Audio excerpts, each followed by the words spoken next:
একটু তাড়াতাড়ি চলেন।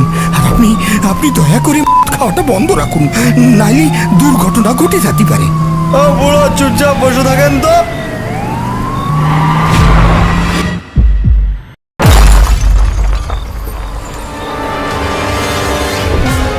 ওডো ভাই, ওডো, আমার বিবিধান বড্ড কষ্ট পাচ্ছে।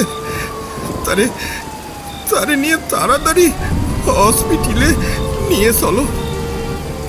ড্রাইভার বেহুশ হয়ে পড়েছিল। জঙ্গলের মধ্যে দিয়ে হাসপাতালে যাওয়ার সময় রাস্তার মাঝে দুর্ঘটনা ঘটে গেছে। একে তো করিম চাচার বিবিজান প্রচণ্ডভাবে অসুস্থ, তার উপর সম্পূর্ণ ভিডিওটি দেখতে আমাদের চ্যানেলে প্রবেশ করুন এবং চ্যানেলটি সাবস্ক্রাইব করুন।